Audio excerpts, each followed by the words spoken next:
मित्रों नमस्कार।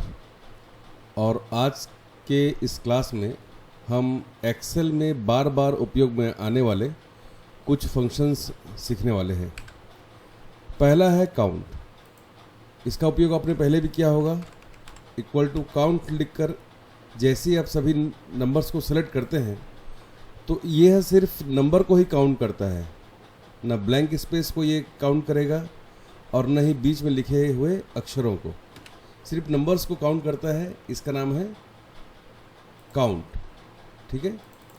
अगर आप ब्लैंक्स, ये ब्लैंक है, ये भी ब्लैंक है, ये सारे ब्लैंक्स हैं जिस पर कोई नंबर या कोई अक्षर लिखा हुआ नहीं है, इनको गिनना चाहते हैं तो आपको लिखना पड़ेगा इक्वल टू काउंट ब्लैंक। और सभी को सेलेक्ट करने के बाद जैसे आप एंटर को प्रेस करोगे तो यहाँ पर सिर्फ ये ब्लैंक्स को गिनकर बताएगा। इसके अलावा और एक कमांड है और एक फंक्शन है काउंट ए। काउंट ए का अगर आप प्रयोग करते हैं तो ये नंबर्स और जो लेटर्स बीच में आपने लिखा हुआ है उन सभी को ये काउंट करता है। ठीक है। तो काउंट का उपयोग नंबर के लिए है, काउंट ए का उपयोग, काउंट ब्लैंक का उपयोग सिर्फ ब्लैंक्स को गिनने के लिए, और काउंट ए का उपयोग अक्षरों और नंबरों दोनों को गिनने के लिए। अब एक प्रश्न ये आता है कि हमको यहाँ पर सभी को गिनना है, चाहे वो ब्लैंक हो, चाहे वो इंग्लिश के लेटर्स हो, चाहे नंबर्स हो, तो क्या किया जाए। तो आपको यहाँ लिखना चाहिए काउंट ए और सभी को सेलेक्ट करना चाहिए, bracket close plus count blank, फिर से सभी को सेलेक्ट करना चाहिए।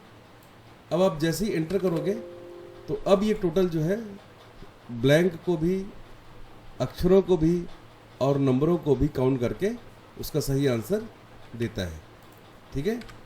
तो अभी आपने सीखा काउंट ए, काउंट ब्लैंक, काउंट का प्रयोग। यहाँ पर एक और फंक्शन है कॉन्केटनेट। कॉन्केटनेट की जगह आप एंड का भी प्रयोग कर सकते हैं। ठीक है।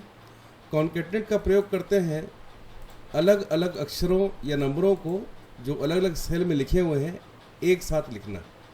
जैसे कि आपने यहाँ लिखा इक्वल टू कॉन सी, टैब दबाइए, कॉन्केटनेट लिखा जाएगा और यहाँ पर एक ब्रैकेट ओपन हो जाएगा। अब एक के बाद एक आप सेलेक्ट करते जाइए कॉमा लगा लगा कर इस तरीके से। अब जैसे आप एंटर करोगे तो आप देखोगे कि सभी नामों को ये एक साथ यहाँ पर इस तरीके से लिख देता है। ठीक है। तो सभी नाम और अक्षर एक साथ आपको यहाँ पर दिखाई दे रहे हैं। ठीक है। इसके पहले आपने लेफ्ट, राइट, मिड का प्रयोग भी देखा है। तो इसका प्रयोग करके आप एक बढ़िया पासवर्ड बना सकते हैं। उसके पहले हम एंड का प्रयोग भी देख लेते हैं। इक्वल टू एक टेक्स्ट सेलेक्ट करिए, फिर यहाँ पर एंड को आपको प्रेस करना है कीबोर्ड से इस तरीके से, फिर सेकंड को क्लिक करना है, फिर एंड, फिर थर्ड को, फिर एंड, फिर फोर्थ को। अब जैसे ही एंटर करोगे तो सेम वही काम होगा जो कॉन्केटनेट से होता है। तो कॉन्केटनेट का अगर आप प्रयोग करते हैं तो आपको यहाँ पर कॉमा का यूज़ करना पड़ता है, और अगर आप एंड का यूज़ करते हैं तो आपको कॉन्केटनेट लिखने की भी आवश्यकता नहीं है। सिर्फ एंड को आप प्रेस करते जाएंगे कीबोर्ड से तो ये काम हो जाएगा। कीबोर्ड में ये कहाँ पर होता है एंड, ये भी जानना जरूरी है। तो कीबोर्ड से जब आप 7 को प्रेस करते हैं, 7 को, तो फिर आपको ये दिख जाता है। ठीक है।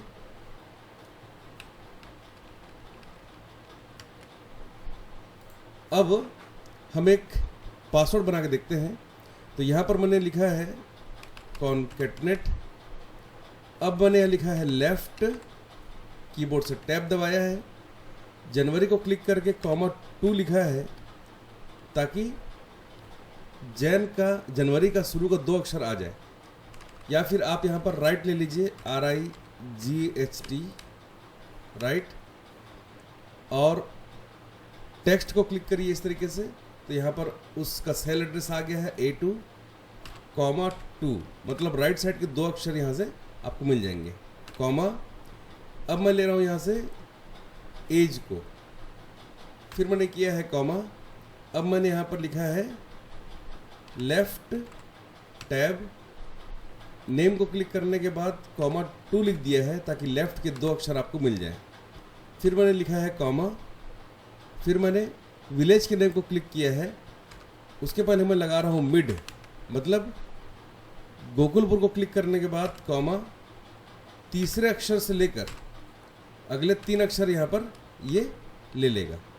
ठीक है, मिड का प्रयोग करते हैं टेक्स्ट के बीच से किसी अक्षर या अक्षरों को निकालने के लिए। तो यहाँ पर देखिए मैंने इस कमांड को इस तरीके से लिख दिया है जिसमें मैंने राइट, लेफ्ट, मिड का प्रयोग किया है और यहाँ पर एक लॉजिकल पासवर्ड बनकर तैयार हो गया है।